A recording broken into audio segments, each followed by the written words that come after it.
Hey everyone, welcome to this week's blog.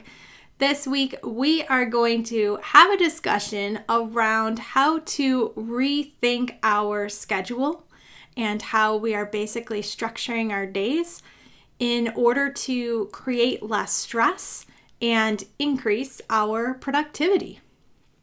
Let's go ahead and get started. So this year has been one of pure insanity.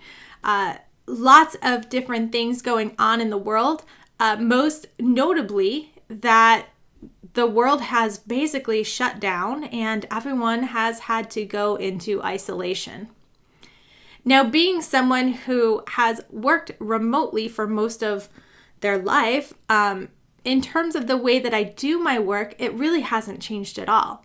However, I will say that my schedule and ability to get work completed has drastically changed, and I'm going to guess that it has for you too.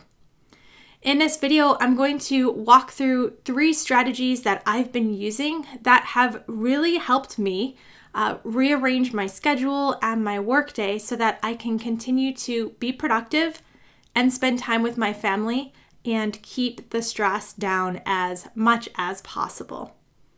Before I get started, here's a little bit of background on me.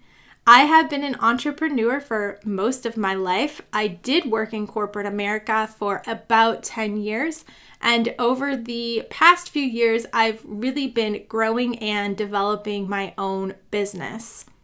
I'm a single mom of 2 young girls, and quite honestly, my life is amazing, and I couldn't ask for anything more. But I will say that given the current state, even though I'm used to working remotely, I'm not used to working remotely with 2 kids home all the time and also trying to keep up with their school and keep them off of devices and still using their brains and getting movement in their day and all of that good stuff. So really in the last few months, my world has also been changed quite a bit. From the way that I'm used to working of, getting my projects done while the kids are at school to now trying to get work done while they're home. So my first strategy has been to keep my kids on a schedule. Now I know that it is summer vacation and school is over, but in our house, summer vacation has a little bit different of a definition. Even though it's summer vacation, we're still keeping a very strict bedtime, and that's because I need my mom time. If my kids are up as late as I am, then I don't get a break. So we have a very strict timeline, a really strict bedtime. For my girls, it's 9 p.m. They are expected to be in their rooms and quiet. Whether they go to bed, it doesn't really matter to me, but there's no devices, so there's only a limited amount of things that they can be doing. This gives me the time that I need to wrap up any tasks, have a little bit of relaxation before I go to bed myself. And also, even though school's over with, we are still doing some school work. My kids have a list of activities that they need to complete each day. I would say it's about an hour of schoolwork and then some other things such as chores around the house, art projects, technology, things like that. It's not a free rein around here, and you don't get to sit on devices all day. We are still being productive and giving my kids that schedule and expectation has really helped them stay on track. And most importantly, allow me to continue to get done what I need to do. So my next strategy revolves around my work and what I have to do specifically. I always make sure that when I am coming to sit down at my desk to begin to work, that I know exactly what the next action is that I have to get done.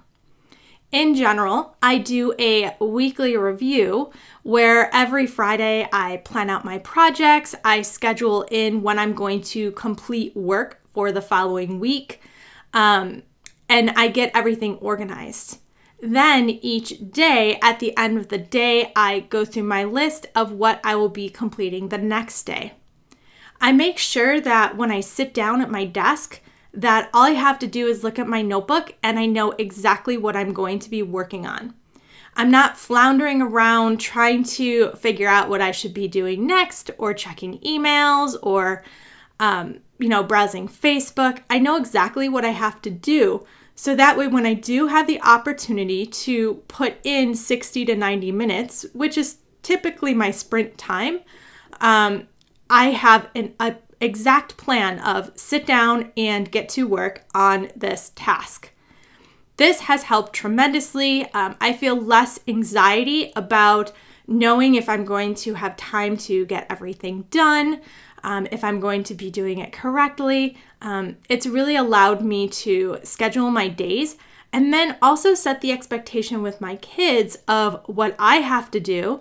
And when I get my list done, then I can help you with yours.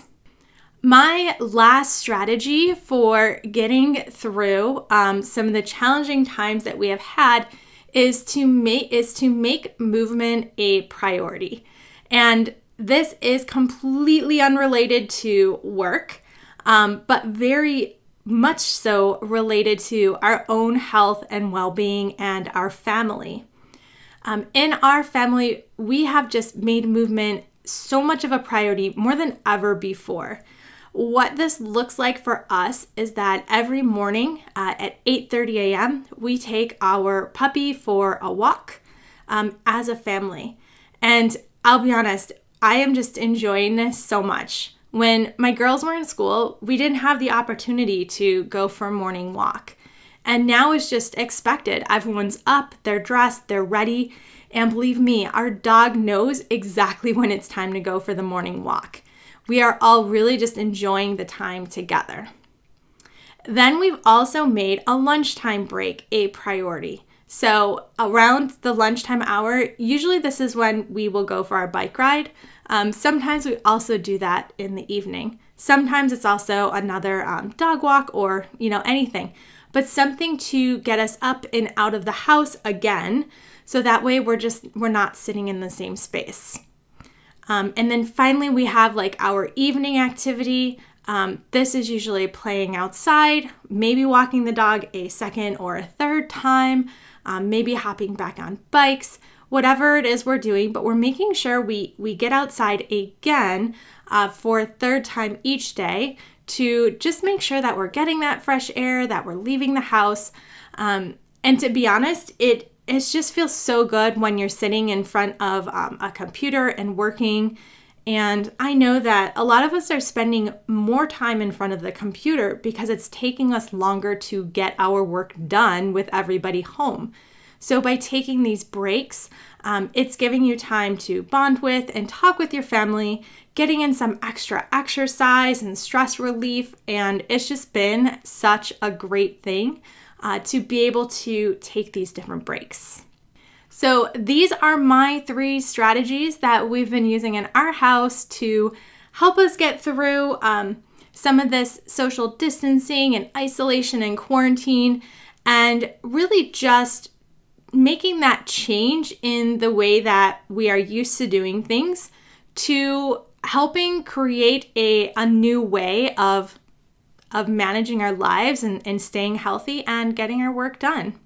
I hope you've enjoyed this vlog, and I'd love to hear any strategies that you are using in the comments below. Have a great day.